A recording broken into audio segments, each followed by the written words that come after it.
what was one of the thing when you see like now you hear the story R. Kelly singing in there. I love the songs, to be honest with you. I'd be like waiting to hear like somebody else they called him, he's singing. You know, did he sing when you was in there with him?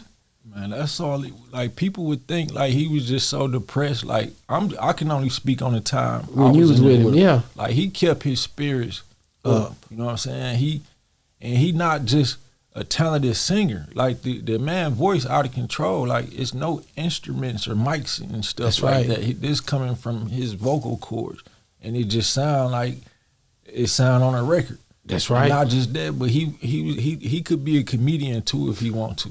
Oh, he got that comedy thing going. Yeah, he kept everybody like laugh. And then the COs was like, you would think they'd look at him how Surviving R. Kelly want people to look at him. But one CO, I swear to God, bro, on my dead brother, one time the man got done singing. A CO said this in front of other COs and inmates and everything. She said, boy, you finna make me go put some money on your books. Yeah, we on Boss Talk 101. Yeah, we gonna talk. Do you think Diddy, how does Diddy come out in this with this trial thing and 2 months from now? What happens? Well, despite the way I feel personally about Diddy, I reached out to him recently because I do want him to win. Because even though, and look, shout out to Natanya Rubin, he shot this lady in the face in 99, and she become like a sister to me. So I don't want her to be mad at me, but yes, I reached out to Diddy and tried to get him an understanding of the law. Like I have a girlfriend who a lawyer, you know what I mean? Like, and she respect my jurisprudence, my level of legal expertise, because I really do this.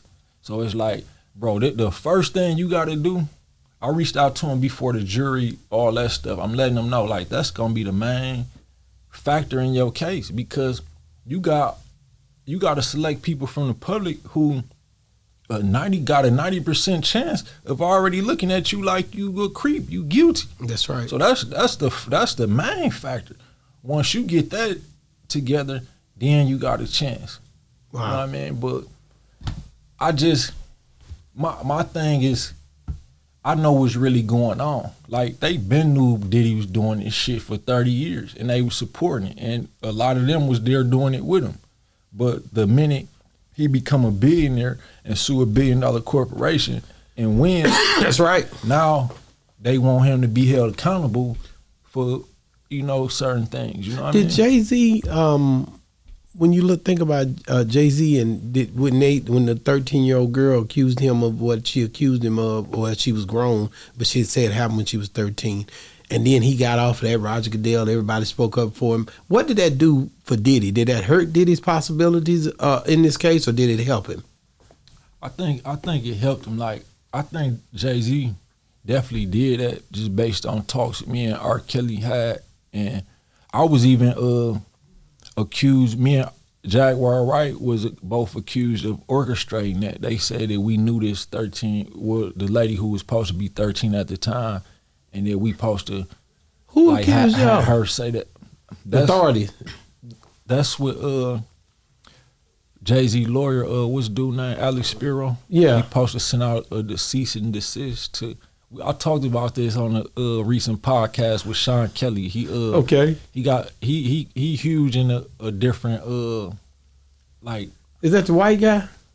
One of the white guys. Yeah, yeah. So yeah, we talked about that, and he the first one to receive the cease and desist, and we were supposed to do an interview back then, and that's why we didn't do it, because he like, bro, you can't even talk about what I want to interview you about. Yeah, like, yeah. You know what I mean? But yeah, I think he did it, but when you got a certain amount of money and you got certain people in your corner, you know what I mean? Like, even though he probably pissed off a lot of people, he obviously still got the NFL in his pocket. Like, them people super rich, and the people they connected to super rich. So it's like, don't worry about it, bro. You know, we ain't gonna do you how we normally would have did. But did that help Sean's case, Diddy's case? Yeah, because it showed, like, his vulnerabilities? Yeah.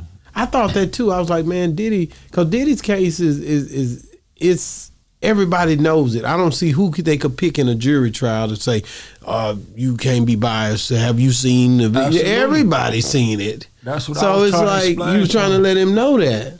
They say he got nervous the first day and he had to go to the restroom. Shit, I don't blame him because I remember I was nervous when they picking that jury. Listen, man, when they picking that jury, and you sitting there and you know these people got your life in their hands, that's a whole different ball game, brother. Yeah, for sure. Yeah, that's a whole different ball game. It's nothing to play with. That's why I say prosecutors don't go in there to lose, bro. I don't care who you are. I don't care what you done. If you go in there with a prosecutor and a judge that's working for the state, they not for the play. Or for the United States, they not for the play, bro. And that's the thing. Like, my nephew got a murder case right now, right? And he did the stupidest thing he could have did, which is instead of picking a jury, he picked a bench. So instead of leaving it up to 12 strangers, you leave it up to the judge. Oh, no, you can't do that. And he ain't, like, I'm mad at him to this day because it's like, bro, why you just didn't listen to me? You done seen me go through this shit. They threw the book at him, didn't they? Yeah, but yeah, that's why that's one of the main aspects of all that, because it's like these people got to determine if you guilty or not. You know what I mean? And yeah, that's crazy, man. He just picked a judge to be tried by judge. Yeah. Wow, that's crazy. I don't see how he could do that. I could never do that. His lawyer, but the point is that his lawyer convinced him that was the way to go. His lawyer wasn't no paid attorney, and the thing is, if you can convince somebody not to select a jury, then you save the state or the government all this money in trial. And it's not as flexible. It's not fair. Because I just told you that judge and the DA, once you pick that jury trial, that jury, they still going to be in there giving it to them. They're going to be the eyes and the way their body posture is and just going through what they're going through. It's a whole different ball game. And that's why I know when you go up in there, you better have your mind set on, man, I could lose my life today. Everything could be over in a matter of minutes, and I'm gonna have to fight my way for the next 2 years trying to get back to appeal and all. You know what I mean? Trying to appeal this court case and trying to get out of here, and that might not work. Then I might just be stuck in here. And that's crazy. Except for if you get a pardon, and he could get a pardon because you know him and Trump cool anyway. Just being honest with you, people don't think about this stuff. But he got to get found guilty to get a pardon. He got to get found guilty to get a pardon. All of these are scenarios, man. So what was one of the thing when you see, like, now you hear the story R. Kelly singing in there? I love the songs, to be honest with you. I'd be like waiting to hear like somebody else they called him, he's singing. You know, did he sing when you was in there with him? Man, that's all. Like, people would think like he was just so depressed. Like, I can only speak on the time when you was with him. Yeah, like he kept his spirits up. You know what I'm saying? He not just a talented singer. Like, the man voice out of control. Like, it's no instruments or mics and stuff. That's like right. That. This coming from his vocal cords, and it just sound like it sound on a record. That's right. Not just that, but he could be a comedian too if he want to. Oh, he got that comedy thing going. Yeah, he kept everybody like laughing. And then the COs was like, you would think they'd look at him how Surviving R. Kelly want people to look at him, but one CO, I swear to God, bro, on my dead brother, one time the man got done singing. A CO said this in front of other COs and inmates and everything. She said, boy, you finna make me go put some money on your books. Wow. Swear to God, bro. She liked the way he sang and how he was, didn't she? Yeah. Man, he talented, bro. He very talented. I want to ask you about your brother now that you brought that. I wanted to dissect how did that happen. And how old was he? He was 32.